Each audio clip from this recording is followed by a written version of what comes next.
दोस्तों नमस्कार। मैं राहुल सिंह आज बात करने जा रहा हूं अपने ग्राम सभा पंचायत चुनाव के बारे में। और यूं ही लगातार बातें होती रहेंगी आपसे। आज उद्देश्य बात करने का ये था कि बड़ी विडंबना है, कैसे व्याख्या करूं, कैसे ना करूं और कैसे अपनी बात को समझाऊं लोगों को। लेकिन जब पंचायत चुनाव आता है तो हमारे ग्राम सभा में जातिवाद संकट में पड़ जाता है। जातिवाद संकट में पड़ जाता है और धर्म संकट ये हो जाता है कि किसको चुने। हर व्यक्ति बेहतर और 5 साल अच्छे उम्मीदवार के साथ जाना चाहता है और अपने भविष्य को लेकर सचेत रहता है। लगातार मैं इस चुनाव में अपनी बातों को रखते हुए आपके बीच हर एक दिन 2 दिन पे जैसा समय मिलता रहेगा वैसे समय मुझे नहीं मिल पा रहा। लेकिन आज संडे था, फिर भी हम लोग जल्दी से निकल रहे हैं अपने काम के लिए। लेकिन मैंने कहा कि 2 मिनट 5 मिनट का एक वीडियो आपके बीच रख दूं। तो आज का कॉन्सेप्ट मैं ये समझा देता हूं कि जातिवाद संकट हो गया है हमारे ग्राम सभा को लेकर, और सीट का आवंटन में ये भी एक धर्म संकट में बना हुआ है। लेकिन कुछ ओबीसी प्रत्याशी, जैसे हमारे ग्राम सभा में जनरल सीट आई हुई है और ओबीसी प्रत्याशी जनरल सीट में चुनाव लड़ रहे हैं। और मैं तो तहे दिल से धन्यवाद देना चाहूँगा उनको जो ऐसी सीट में हैं, जैसे घूरा राम जी हैं।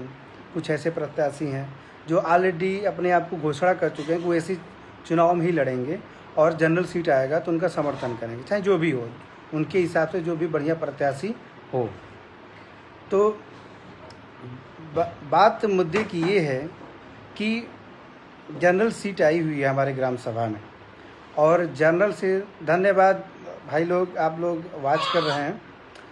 तो जनरल सीट आई है और ओबीसी के प्रत्याशी इसमें लड़ रहे हैं, और इस उम्मीद के साथ कि जनरल सीट के जितने समर्थक होंगे लोग हमें समर्थन करेंगे।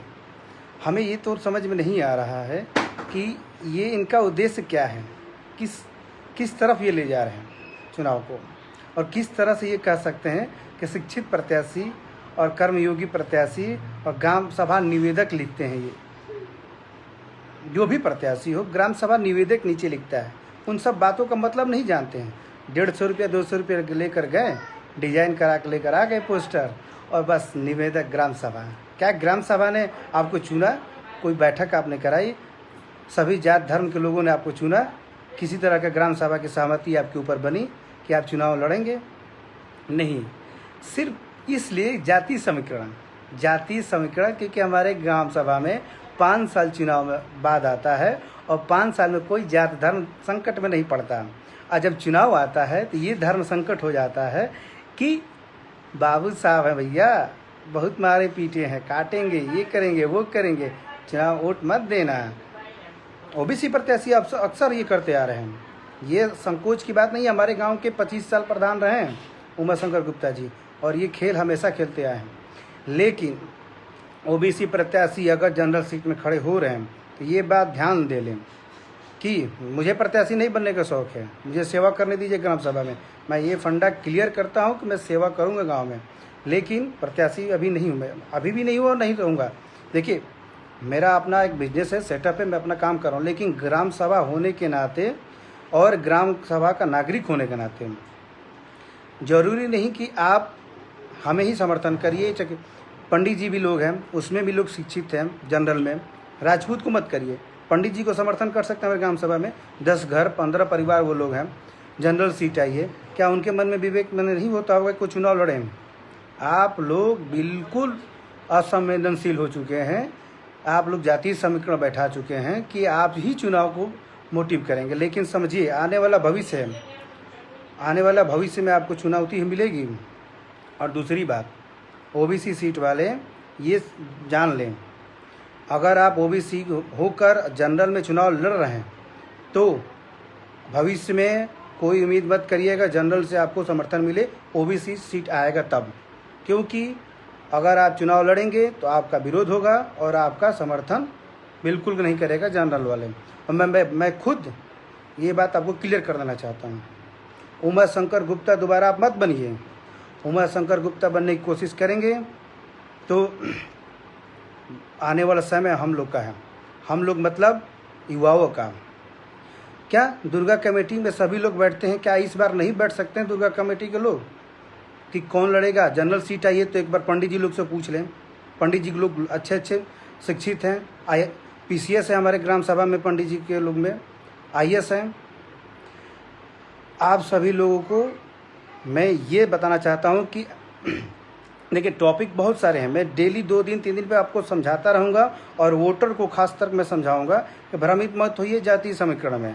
और जो चुनाव लड़ रहे हैं वो भी आप बात समझ जाइए। जातीय समीकरण ये है कि आज का मुद्दा भी यही है, जातीय समीकरण। कल मैं और टॉपिक पे बात करूँगा, लेकिन जातीय समीकरण ये है कि भैया जनरल सीट आएगी, राजपूत लड़ेंगे तो खतरे में है, तुमको मारेंगे पीटेंगे। हरिजन लोग को समझा, लेकिन हरिजन लोग बहुत समझदार हैं। आज उनका कोई प्रत्याशी ऐसा फ्रंट पे नहीं आ रहा है, वो जान रहे हैं कि अगर मैं उनके सीट पर लड़ता हूं तो उनसे मैं समर्थन क्यों लूँगा। और राजपूतों का वोट ही निर्णायक होता है, हमारे ग्राम सभा का प्रधान बनता है। पिछली बार यही रणनीति जनरल सीट में यही उमाशंकर गुप्ता ने रणनीति अपनाई थी, लेकिन एकता दिखाते हुए दुर्गा कमेटी बना के लोग आज फिर ये 4 प्रत्याशी खड़ा हो चुके हैं। ओबीसी वाले लोग, मैं किसी का नाम नहीं लूँगा, ओबीसी बस बताऊँगा, ओबीसी के लोग ये आज खड़े हो गए हैं 4 लोग और जनरल सीट में, और कह रहे हैं कि हमको समर्थन दीजिए। ठीक है, समर्थन तो ठीक है आप लीजिए, कोई हर अंदरूनी समर्थन आप ले सकते हैं, लेकिन ध्यान रखिए कि आने वाला समय युवाओं का है। जो भी आपके आका हैं 10 साल 5 साल बाद तो गुजर जाएंगे या चले जाएंगे, लेकिन आने वाला समय हमारा है। और आज सहमति और आज आपने अपना दरिया दिल नहीं दिखाया तो आगे आप समझिएगा, फिर ओबीसी सीट आएगी तो हम लोग का अपना प्रत्याशी होगा, हम लोग उसको समर्थन करेंगे और बहुत कुछ होगा। आने वाला समय हम लोग का है, युवाओं का। दुर्गा कमेटी आप लोग बनाए थे ना युवाओं का, क्या उसमें आप लोग बैठक नहीं कर सकते थे? लेकिन नहीं, आप लोग को अपने आका गोटी फेंक दिए हैं और आप लोग अपना चुनाव में खड़े हो गए हैं। एक बार भी शर्म नहीं आ रही है कि जनरल सीट आई है तो एक बार पूछ लें।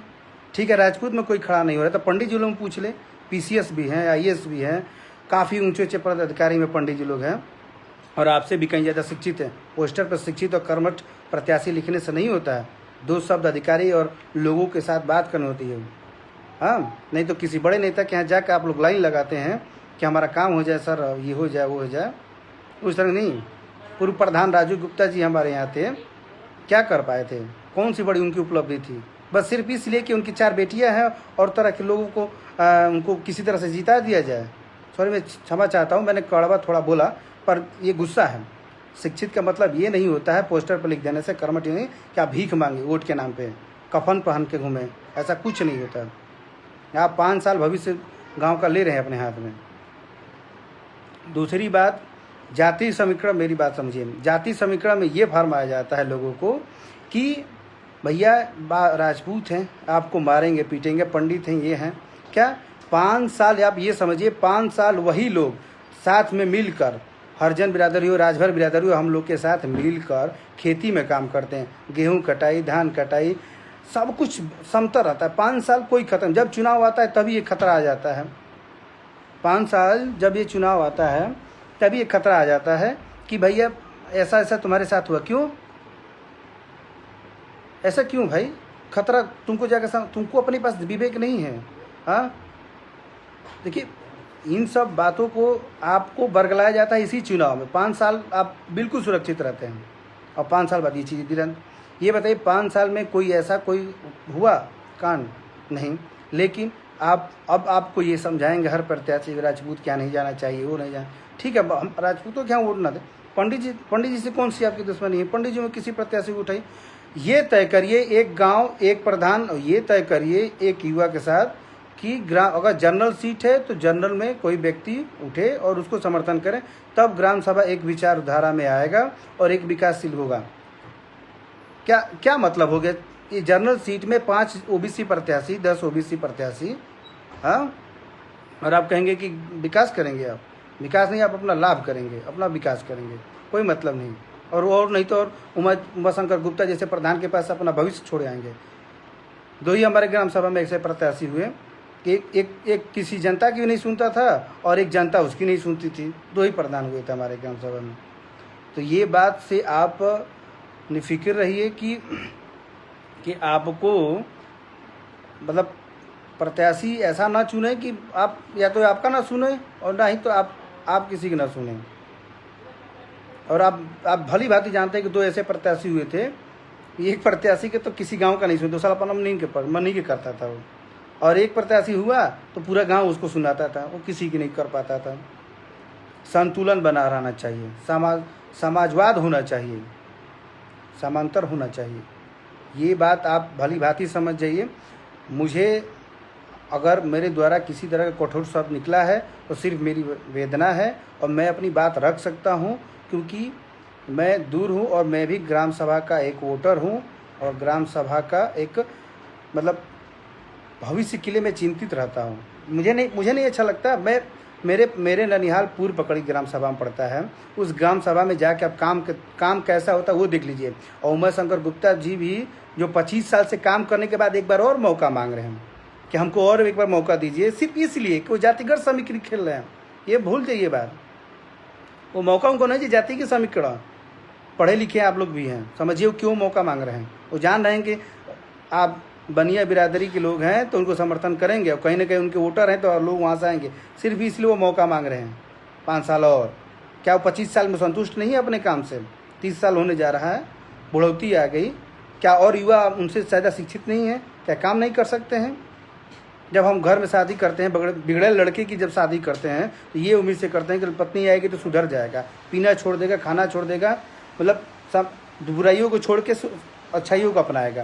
क्या उसी तरीके से एक नया युवक कोई भी प्रत्याशी को हम ये अपना नहीं सकते हैं? प्रधान जी ये नहीं सोच सकते हैं कि भाई चलो नया देते हैं, उसको काम सिखाएंगे, समझाएंगे? लेकिन नहीं, उनको तो सत्ता चाहिए और यही समीकरण लेकर वो चुनाव खड़ा कर दिए अपना झंडा अपना कि हम भी चुनाव लड़ेंगे। शर्म आनी चाहिए। 25 साल जो काम कर चुका है इस ग्राम सभा के लिए, वो भी आज फिर ये कह रहा है कि हमको फिर मौका दीजिए काम करने का। कैसा मौका भाई आपको?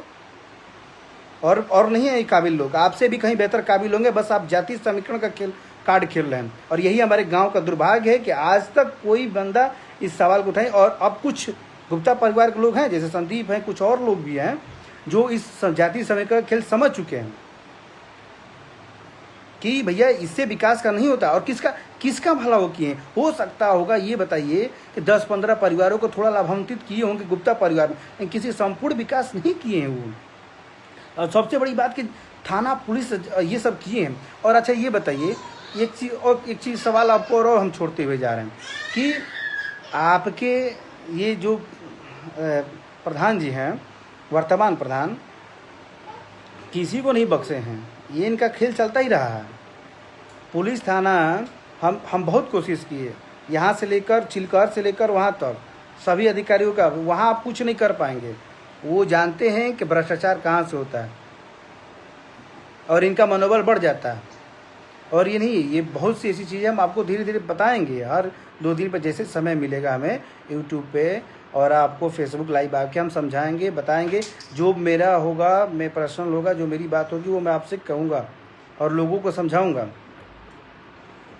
लेकिन बड़ी दुख होता है कि जनरल सीट आई है ग्राम सभा में और ओबीसी के प्रत्याशी ये कह रहे हैं कि हम इस ग्राम का कर्मठ युग प्रत्याशी हैं और हमें समर्थन कीजिए। ठीक है, समर्थन तो आप लेंगे, लेकिन किस मुंह से लेंगे? जनरल सीट में आपने एक बार भी किसी से पूछा नहीं। दुर्गा कमेटी काफ़ी लोग फ़ोन कर रहे हैं हमारे यहाँ कि भाई क्या करना है। हम कहीं देखिए, हमें चुनाव नहीं लड़ना है, हम चुनाव प्रत्याशी नहीं है, लेकिन हाँ कम से कम जो चुनाव लड़ रहे हैं, कम से कम ओबीसी वाला लड़े तो जनरल में 10 लोग 5 लोग बैठे। अरे बबलू चाचा हैं, गुचू हैं, ये सब लड़के युवा ही बैठे अपने साथ, युवा ही तय करेंगे अपने भविष्य को। हम नहीं करें बुजुर्गों के पूछो आप। बुजुर्ग क्या है? बुजुर्ग 25 साल झेल गांव को विकास से पीछे ले गया, आज कोई डिसीजन नहीं ले पाया। आज राजपूतों की वही दशा है कि रोड के लिए उनकी हालत ख़राब है। हाँ, और आज किसी मुद्दा पर आप काम करो तो आपके पीछे राजनीति करने लगते हैं। तो वो छोड़िए, युवाओं को हम एक साथ मंत्र में लेना चाह रहे हैं। युवा सोचें और युवा ओबीसी भी सोचें और युवा राजपूत भी सोचें और युवा हरिजन भी सोचें, SC ST सब सोचें सबका यही आगे हम लोग 5 साल 10 साल बाद हम ही राजनीति में होंगे और हम ही इफेक्ट करेंगे। तो ये सोचें कि क्या क्या किस तरीके से गांव को लेकर चलना है। ये अपने छोड़ दीजिए, बड़े बुजुर्गों को छोड़ दीजिए, युवा एक साथ मंच पे आए सभी लोग। गोविंदा भाई हैं, बहुत लोग हैं, गोविंदा हैं, बबलू हैं, राजू हैं, सोहन है, घूरा भाई को तो मैं सैल्यूट करना चाहता हूँ। भैया तुम तो दिल जीत लिए, घूरा भाई तुम दिल जीत लिए। तुम सीधा कह दिए कि भाई हम एसी के प्रत्याशी हैं। क्या ये एक संदेश नहीं ले दे रहा है? हो सकता है उसको 10 साल इंतजार करना पड़ेगा उसी के लिए, लेकिन वो अपना माइंडसेट क्लियर कर दिया, दिल जीत लिया है लोगों का। आपका दिल जीता या ना जीता, लेकिन मेरा तो दिल जीता भाई, वो क्लियर कर दिया। उसके लिए अगर मेरे चुनाव मुझे खर्चा करना पड़े चुनाव में, मैं करूँगा। उसके लिए मुझे जो करना पड़े कर सकता हूँ, लेकिन भाई वो दिल जीता है, वो तुरंत क्लियर किया है। ये होती है इंसानियत और प्लस अपनी उदारता दिखाने का मौका।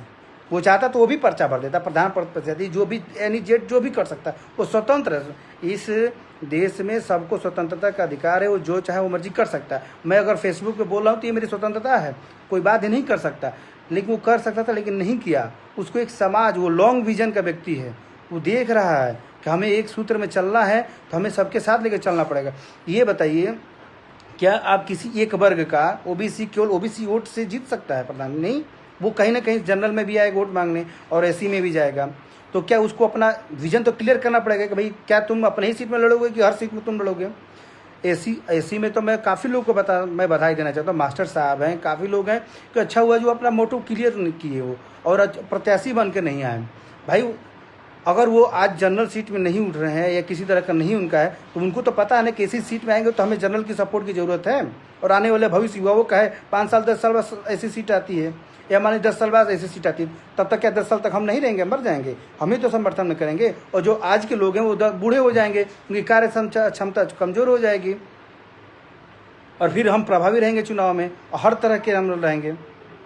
हमारे साथ युवा जुड़ेंगे, गांव के लिए हम काम करेंगे, गांव के लिए काम लेकर आएंगे, सब व्यक्तिगत सब रहेंगे। तो इसका मतलब ये है कि आप एक बार विवेक पे अपना ध्यान दीजिए। ठीक है, कुछ मैंने प्रत्याशियों को देखा कि 18 साल से कम उम्र है और आज बीडीसी प्रधानी, ये सब क्या मजाक चल रहा है क्या है गाँव में?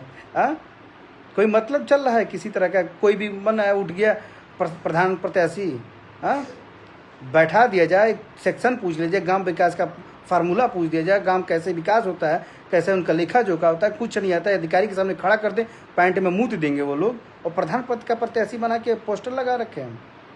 मजाक चल रहा है क्या है? सिर्फ जातीय समीकरण, दोस्तों मैं यही कह रहा हूँ कि जातीय समीकरण इसलिए बरगलाया जा रहा है कि जनरल सीट में हम चुनाव लड़ेंगे कि अगर राजपूतों में प्रधानी चली गई तो ऐसा होगा। ठीक है, राजपूतों में मत दीजिए ना, कोई मतलब नहीं, मत दीजिए। कम से कम पंडित जी से तो पूछिए, जनरल सीट आई हुई है दोस्त, उनका सम्मान करिए। अगर आप वोट लेने का पैर छूते हैं ना तो उनका सम्मान करते हैं। वोट लेने का भैया चाचा मेरा, अगर आप फ़ोन करके ख्याल लेते हैं तो कम से कम इसका सम्मान करिए कि भाई एक बार तो पूछ लें, पंडित जी लोग में कोई लड़े तो न लड़े, ठीक है, राजपूतों में ठीक है। अगर इन दोनों लोग जन्म ना लड़े तो फिर आप सहमति लीजिए और आप अपने लोगों में एक लोग को चुनिए, फिर लड़िए चुनाव। ये क्या मजाक चल रहा है? सब लोग विकास कर लेंगे क्या ग्राम सभा का? और विकास करना तो चुनाव लड़ने की क्या जरूरत है? अपने अपने तरीके से विकास करिए। राजू हैं तो अपने लोगों को ग्राम सभा में मुर्दा घाटी में लोगों को देते हैं लकड़ी जलाने के लिए, तो आप लोग भी किसी न किसी तरह का सहयोग करिए। किसी घर बन रहा है तो उसमें सहयोग कर दीजिए, किसी का मड़ई बन रहा है तो उसमें कुछ सहयोग कर दीजिए।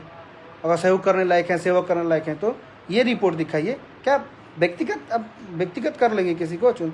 हाँ, देखिए दोस्त, बहकावे मत आइए। और मैं वोटर्स और युवाओं को सीधा मैसेज देना चाहता हूँ कि ग्राम सभा में जातिगत समीकरण न करके एक विकास, एक मंच पे आप काम करिए और एक ही उद्देश्य लेकर चलिए कि अगर चलना है तो एक साथ चलना है, नहीं तो नहीं चलना।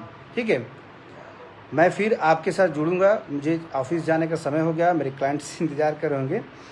तो दिल की बात थी, कहा, और फिर 2 दिन बाद 3 दिन बाद समय जैसे मिलेगा मैं आपसे फिर मिलूँगा।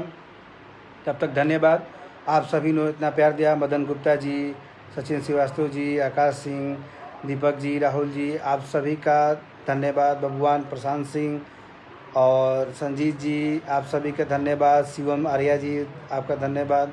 राहुल जी, विवेक सिंह वाचिंग, अनुभया नमस्कार, बादशाह खान धन्यवाद, दीप भैया आप भी मंच बैठाइए, आप भी एक आने वाले भविष्य में एक बड़े कम से कम मंच बैठाइए, लोगों को समझाइए। देखिए ये समय है आगे आने का, आप लोग बैठिए आगे।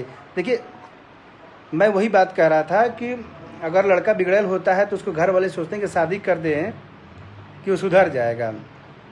तो भाई अगर आप सभी युवा हैं, नए हैं, तो नए युवा को जिम्मेदारी लेनी पड़ेगी, धीरे धीरे सब समझ में आ जाएगा, ठीक है। और हम हैं समर्थन में, किसी तरह की दिक्कत आएगी तो हम लोग आपको समझा सकते हैं। आप लोग आगे युवा आना चाहिए आगे, युवा बैठ कर मंच पे बैठे, समझे कौन क्या लड़ेगा ये तय करे।